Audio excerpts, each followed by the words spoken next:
$1 million of watches and jewelry were stolen. Blow. I'm telling you, man, this guy is something else. I think I'm going to challenge it. I think Dreamers is the perfect name for that because you got to be sleeping to believe that crap. We're still waiting for that 100 subscriber, and once we hit that, 2 tickets to a game this season. Baseball 360 friends, welcome back to another episode where we take baseball 90 feet at a time. With me is our favorite guest. Yeah, what's up, Mike? Really schnazzing out today with the blazer here, kind of throwing a little twist on us. I'm wearing my little Yankees shirt. This is the only baseball shirt I have left in my repertoire. I got to get on that. Stepping it up with your outfit game there. Yeah, you know, I want to look like an MLB executive, so I have to start dressing like one. As this network grows, we got to start taking things more seriously around here. That's right. And unfortunately for us, we had our guest cancel last minute, but hopefully we'll get him on sometime in the next few weeks. We'll keep you guys posted there. But, you know, besides that, we got a lot of things cooking up in the lab. We got different ideas coming up in the next couple of weeks. So hopefully we'll roll those out to you on our channel as we roll along here. That's awesome to hear, Fazio. What do you say we take it to first base, shall we? First 90 feet's always the toughest. Let's do it. As we head to first here, I want to revisit the Oakland Athletics. Let's start with the positive. They won 2 in a row for the first time this season. Granted, it was against a team equally as bad as them, but listen, it's a step in the right direction. We all predicted Brent Rooker to lead the league in OPS by the beginning of May, right? No, of course not. But hey, listen, for you Oakland fans, you got to take as many positives as you can get right now because there sure as shit aren't a lot. Fazio, take me down this dark road the Oakland A's are going down right now. Yeah, and the reason why we're bringing up the A's right now is because, you know, we had talked about them in our last Baseball 360 show, and perhaps we weren't as critical or maybe as negative towards ownership as we were when we kind of fired off that episode. And so I wanted to kind of just bring that back. And, you know, after doing a lot of research the last few weeks, I think we have to be super critical of their owner, John Fisher. Now, he's actually bored on Gap, which is interesting. He kind of is really to blame for what's happening with this team. He's not investing in the clubhouse. He's not investing in cleaning up opossums in the booths out there for television broadcasts. And he's certainly not putting a great quality product on the field, where just only a few years ago, this team was in the postseason. It's not like this team, you know, was bottom of the barrel the last decade or so.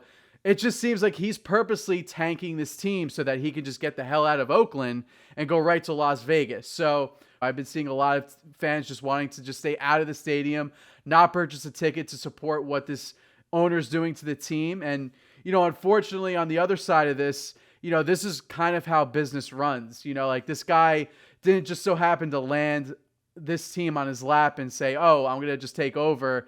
He has a lot of business sense. And for him, it just seems like a selfish move that he just wants to go out to Vegas. He wants taxpayers to pay, you know, a portion of the money to provide a team out there and not himself, you know, really invest like a San Diego Padres or New York Mets like in Steve Cohen.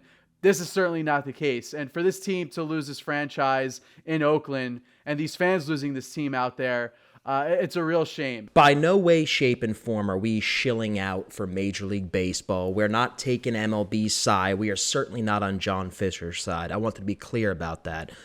Going back to John Fisher, yeah, this is just more often than not, a lot of MLB owners kind of don't really care about the team. With Steve Cohen and the guys in San Diego, they're fans of that team and they want to win.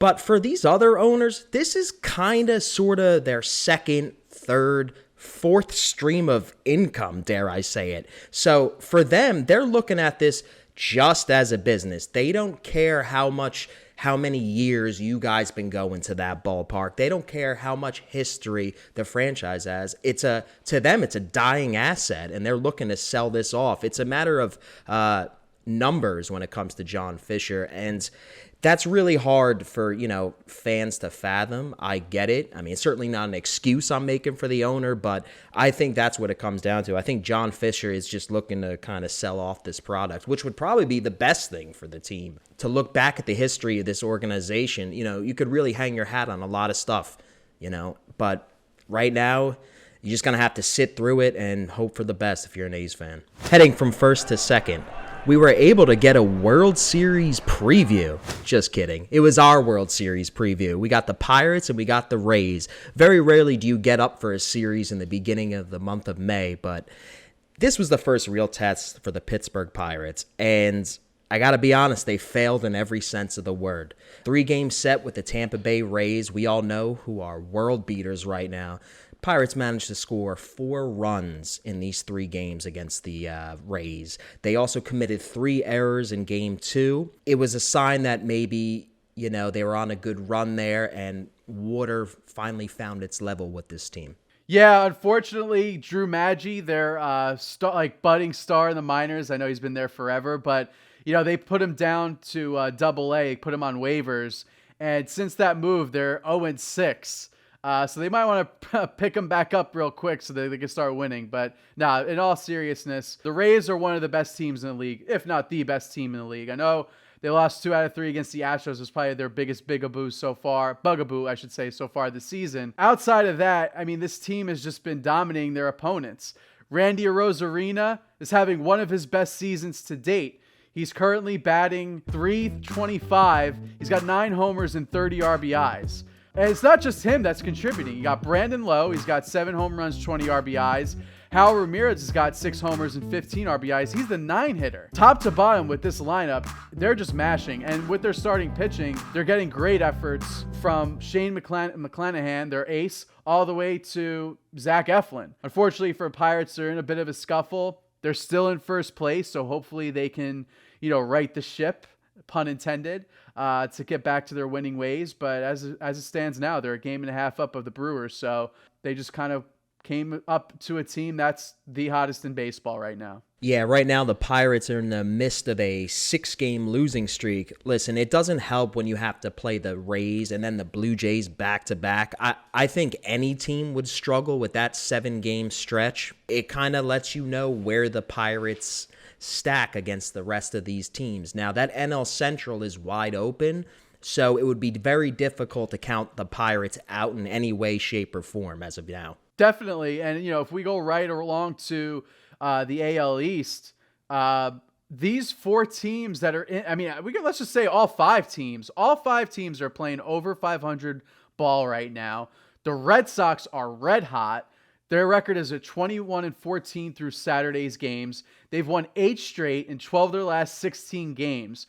Only 1 out of 25 teams outside of the AL East has a winning percentage of .600 or better, and that would be the Atlanta Braves, who sit at 23-11. These 2 teams actually face off against each other this coming Tuesday and Wednesday in Atlanta, so that series should see a lot of fireworks, a lot of firepower. And speaking of firepower, how can we not talk about Masataka Yoshida? He's on fire right now, Mike. Yeah, since April 420, he's been smoking hot. Get it? Nice. No, he's been hitting .433, 5 homers, 18 RBIs in that stretch. Red Sox are 12-4 as he goes. The magic is there. You got the walk-off hits with Alex Verdugo, who has 3. Chris Sale coming back to form. He's hitting about 97 on the radar gun. Listen, if they have any idea of competing this year, it's going to come down to Chris Sale leading that rotation for sure. Absolutely. And their offense in general has just been teeing off on starting pitchers. Starters in Major League Baseball, the teams that they've played against the Red Sox, haven't gotten past 4 innings against them in 11 out of 35 games this season, which is actually the most in Major League Baseball. So starters beware, because the Red Sox are coming for you. They're getting a wonderful contribution out of Jarren Duran out of center field. He's really broke out for them. Listen, the Red Sox have a tendency of coming out of nowhere. They're known for going worst to first. If there's any team that going into a baseball season, you look at their roster and you don't know what to think of, the Red Sox are that team that you just really can't count out anymore, and they're going to get it done. Yeah, I remember they were swept against the Rays back early in the season, and I know there was some chatter in the Reddit on the Red Sox group saying oh, is it time to panic? I don't think we have a team that can compete. It's going to be another lost season. Yet 1 month later, look at where they are now. They're in the wild card spot as it stands. And this whole division is just, it's insane. The Yankees are in last place. They're 8 games back. This whole division is just going to be a super big dogfight. It's going to be interesting to see how everything shakes out at the end of the season. But we might see 4 teams in the playoffs in this division alone. Oh, absolutely. I mean, you're not going to really get much out of the AL Central, and we're still not really sure what to make of the AL West at this moment. So, yeah, I wouldn't be surprised if you saw all 5 teams in the American League East competing for playoff spots. Absolutely. I think that will happen all the way through September. But let's talk about the team that the Red Sox are actually currently facing this weekend, Mike. And that would be the Philadelphia Phillies, who have been really scuffling. They've lost 6 straight. They're 8 games back of Atlanta. However, they did get Bryce Harper back this week. Yes, they did. Boy, that was wild, right? You kept hearing that, oh, he's not going to be back till July. And then all of a sudden, I get a notification on my phone. Oh, he's taking batting practice. And voila, he's in their lineup. Listen, they're going to need a spark for him, that's for sure. He hit his first home run last night for them. It's going to take him a little bit to get going. I mean, the guy didn't really have a spring training, so what their issue is right now is just their pitching, which we knew they were going to give up runs, but not necessarily Aaron Nola and Zach Wheeler. They've been getting roughed up a little bit. They're missing Ranger Suarez, which is kind of a big 3-starter for them last year. Anything's possible for them. A lot of baseball left to be played, and I think having Bryce Harper is going to give them a bit of a jolt that they need. Absolutely, and even on defense too, because there is chatter and I don't want to say rumors, but I think it's going to happen where he's going to be playing some first base. Right now, he's just kind of DHing, as you mentioned, didn't really have a spring training to kind of warm up. So he's just getting his reps at the plate right now, just trying to get accustomed to being, seeing live pitching and being able to hit the ball.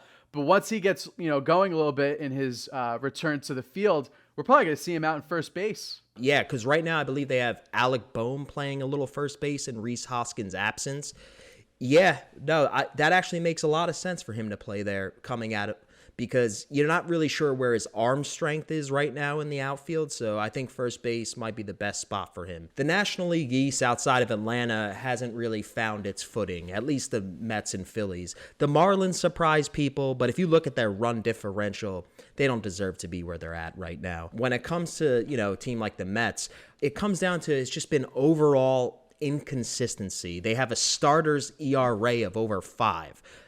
The offense has been very inconsistent. They've scored, 5 or more runs, I believe 6 times, but they've also been shut out 6 times too. So that kind of tells you where things are at right now offensively for the Mets. Look, if their rotation doesn't get it together, it could be a long season for them.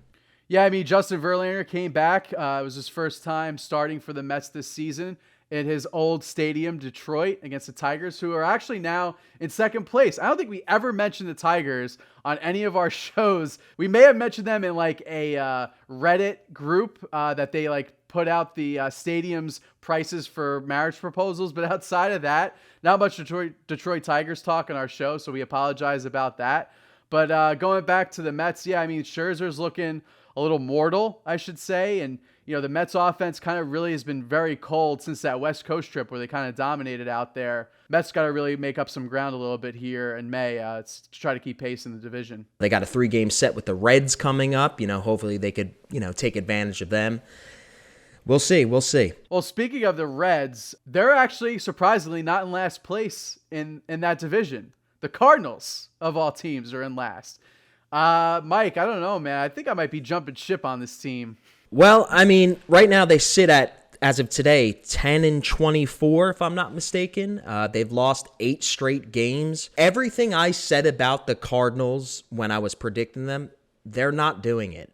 They're a steady Eddie organization. They seem very organized. It seems like things aren't right anywhere with that team. They're going to be shifting Wilson Contreras from catcher to the outfield. They already have a logjam in the outfield, so they're just adding more fuel to the fire, unless they have plans on trading, some of those outfielders for some starting pitching, which we know they need.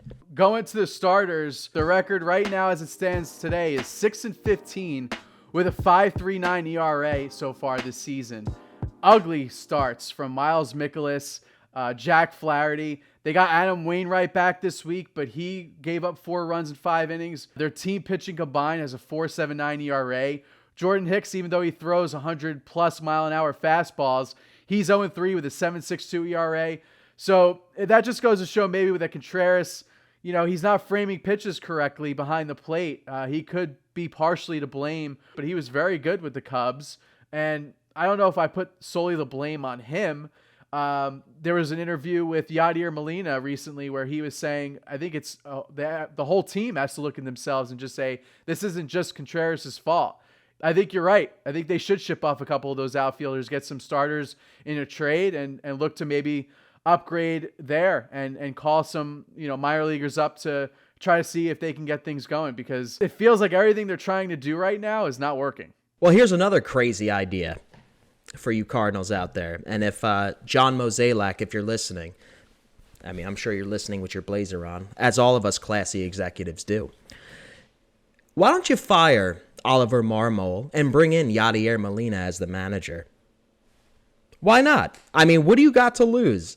You're making all the other crazy decisions. You're telling me Yadier Molina is not going to be in a major league dugout in the next 5 years as a manager? I find that hard to believe. Wow, that's a very good call. I anticipate that probably happening much sooner than 5 years now that you mention it.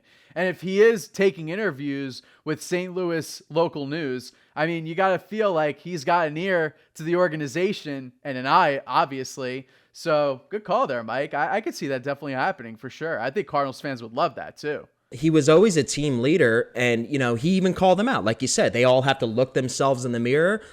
He should walk right in there and give a team meeting. They'll listen to him, those guys. I know that for a fact. Before we head to third base, let's head out west.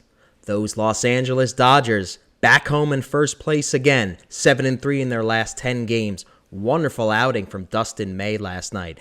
Things are starting to click out there in Chavez Ravine. Wouldn't you say, Foz? Absolutely. I mean, Dustin May on Saturday night looked like his usual self, injuries aside, through 6 scoreless innings against the Padres. They wound up winning 2-1 in a tight game. He's looking to bounce back after he had Tommy John. This is kind of what the Dodgers needed. They needed a young guy, a young pitcher to come up and produce with Walker Buehler out. Kershaw even is getting a little bit of a resurgence right now. He's got an ERA under 3. Max Muncy's leading the league in homers with 12. Yeah, right now, taking a look at the standings, you got the Dodgers and the Padres on top with the Diamondbacks, I believe, that have fell to third place.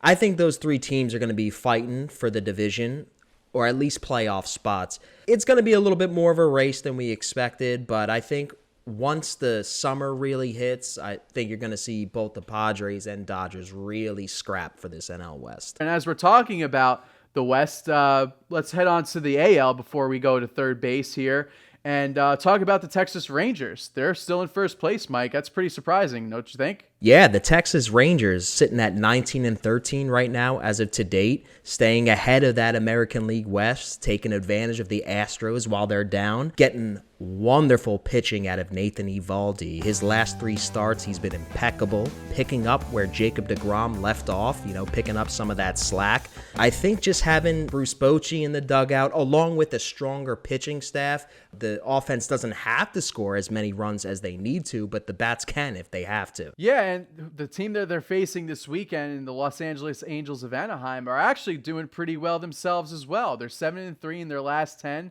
They're only 1 game back in the division, and they're actually above the Houston Astros right now. So as we kind of saw last year in May, they really fell off a cliff. So I'm hoping that doesn't happen to them this time around. But knowing their history, it might be imminent. Yeah, and, going back to the Astros, they've been getting some bad luck when it comes to injuries with their pitching. They just lost Luis Garcia for the entire season for Tommy John surgery. Jose Urquidy hitting the 15-day IL.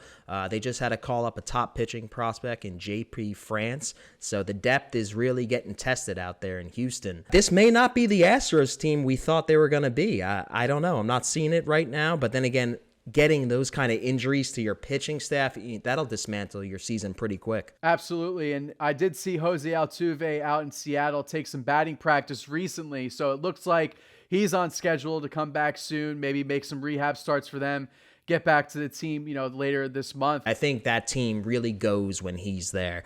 Jose Altuve is a little preoccupied with some off-field stuff.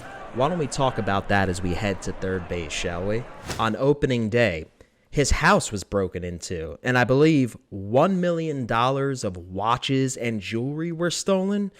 Yikes. Sounds like karma for stealing your 2017 World Series ring. Am I right? Oh, low blow. But you know what? Maybe there is some sort of truth behind that. Yeah, so it looks like he forgot to set his alarm out there at his Houston residence before he hit the stadium out there opening day against the White Sox. And police have arrested 3 men and 1 woman in connection to that robbery. It looks like his security footage caught the perpetrators on camera. And I'm sure the perpetrators out there are going to be going through a lot of court fines, a lot of court hearings. I myself was on a jury duty panel recently. It's not easy. It's not fun. It's actually super stressful. So I do not envy those people. And it's kind of a dumb thing to do. I mean, these days, there's technology all over the place. Why would you think you could get away with something like that? It didn't make sense to me to keep doing that kind of stuff. But like you said, maybe it is karma for Jose Altuve to lose that kind of jewelry. It's all in good fun here, Jose. We love you. It's all good. Remember during the World Baseball Classic FODs where I just wouldn't shut up about Roki Sasaki? I remember. Well, let me revisit my friend here. Right now, he's out there pitching for the Chiba Latte Marines. Currently 3-0 in 5 starts with a 0.84 ERA. 32 innings and only 3 runs given up. I'm telling you, man, this guy is something else. I don't think he's given up a home run yet. So, keep Luis Urias out of the Japanese Baseball League. But listen, it's all right there for us to watch. It's going to be about 4 or 5 years before he comes to the pros. Well, hope so. Hopefully, he's injury free and he keeps dominating this NPB league as much as he can. I think I'm going to challenge it. I'm going to say that he may come to the majors before that time. And the reason why I say this is because a major league team may see how valuable he is, where they may force this team to give him up and post him to Major League Baseball. So there's going to probably have to be a lot of money in exchange for him to come to the majors sooner.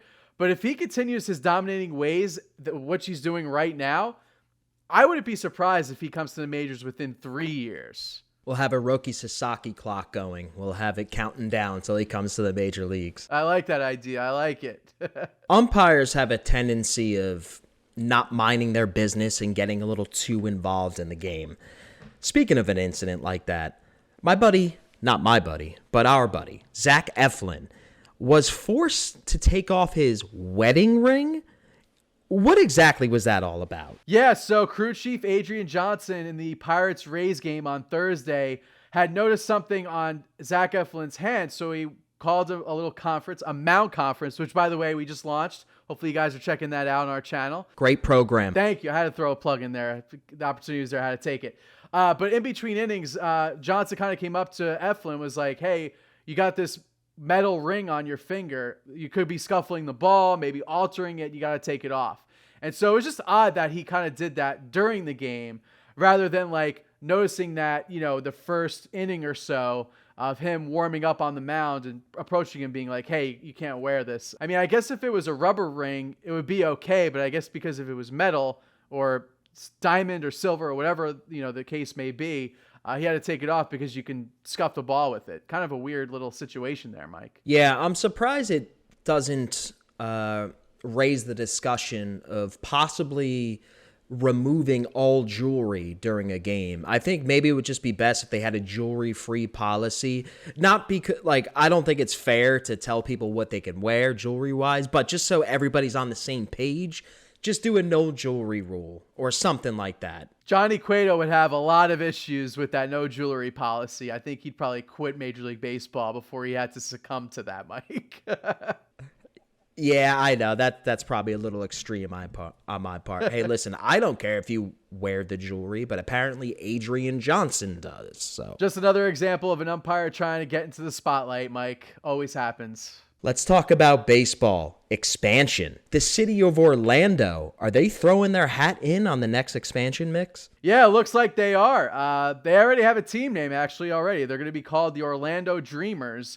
And this whole kind of organization is going to be at the forefront by Pat Williams, who those NBA fans may know, was actually the one that incepted the Orlando Magic back in the late 1980s. So looks like he's going to try to put his hat in the ring and try to get a team out in Orlando. Kind of weird that, they're going to consider a team in Orlando, which is about 2 or so hours from Tampa Bay. I know the Rays are trying to get a new stadium. And if, Major League Baseball is looking to expand and go to Orlando, what fans are going to show up to these games? Because they don't really get a great attendance for the Marlins. And now with the Rays, being really hot, they're getting a little more fan increase. But that stadium, Tropicana Field, it's one of the biggest dumps in Major League Baseball. There's no surprise. Never an all-star game there. And there's a reason for that, because the executives don't like the stadium there. So kind of a weird situation going on. I don't know if Orlando is going to be the right move here, but it's looking like it's certainly a possibility. I think Dreamers is the perfect name for that, because you got to be sleeping to believe that crap. I mean, what is so different from Orlando than, I guess, St. Petersburg? Is that because Disney's there or something like that? I don't get it. There are many other cities that are yearning for baseball teams. I know Montreal would love to get back into the mix with baseball. I believe Vancouver is another Canadian city, but also cities like Salt Lake City, Nashville, and Charlotte have also thrown their hats in there. Hasn't MLB learned from having teams in Florida? Yeah, I don't know. I mean, I don't know if they're banking on Disney and Universal Studios people, fans, attendees, whatever you want to call them, maybe like having an opportunity to go to a ballpark while they're staying on the grounds. But I mean, those two entities want to keep you on their grounds as much as possible and not venture out too far. I mean, you kind of see that with the Orlando Magic. They're not really an organization that has a ton of success or even a strong attendance record. So it'll be interesting to kind of see what happens here, what two teams do get announced, because Rob Manfred does intend to expand from 30 to 32 teams. They're just trying to narrow it down to 2 cities. Personally, I would like to see maybe Salt Lake City in the mix. It would be nice to kind of have like a different setting, because the views out there are amazing. I think it would be a cool backdrop to have a stadium out there.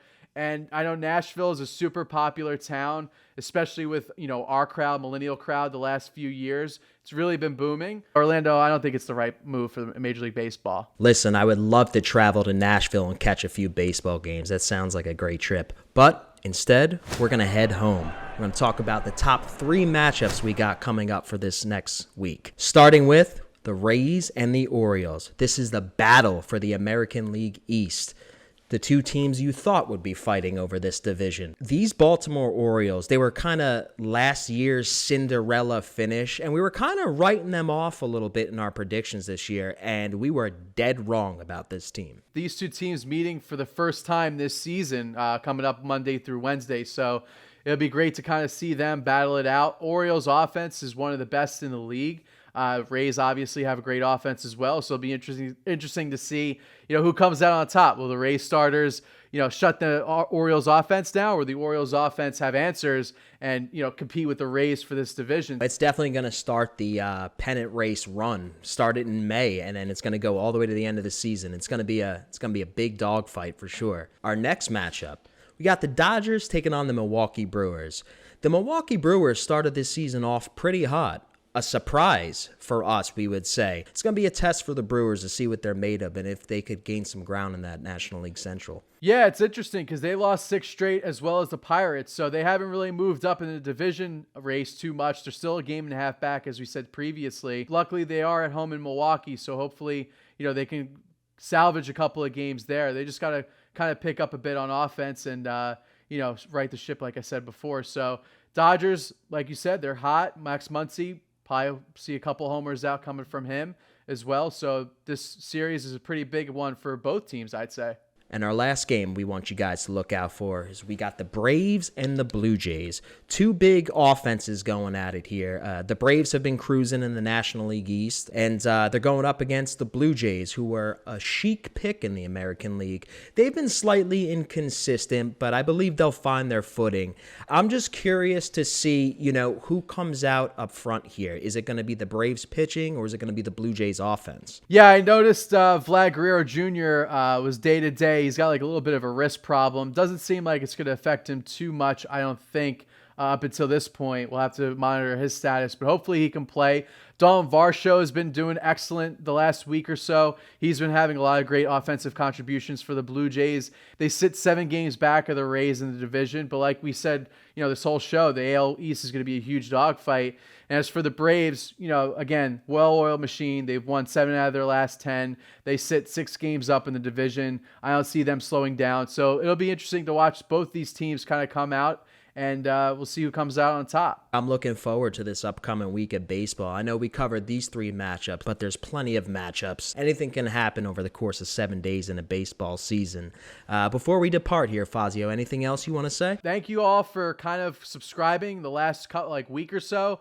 We've actually seen a lot better engagement on both of our channels on social media and on YouTube. I also want to say, too, that our 100 subscriber contest / giveaway is still, live. We're still waiting for that 100 subscriber. And once we hit that, we're going to take whoever comments on our YouTube page and just randomly message and say, hey, you've won 2 tickets to a game this season. Hit us up. So for those out there that made it to the end of this video, thank you. We appreciate you watching this whole video. But I wanted to sneak this in the end to make sure you guys are paying attention and that, yes, once we hit 100 subscribers, we'll have a giveaway. So let's get there and let's give some tickets away. Well said, Fazio. Just want to say to all you guys out there, thank you so much for all the support you've been showing us. Check out our Baseball 360 episodes. Brand new show, Mound Conference. That's a great show. Fire episodes coming of that. Potential live episodes of Mound Conference coming as well. So stay tuned.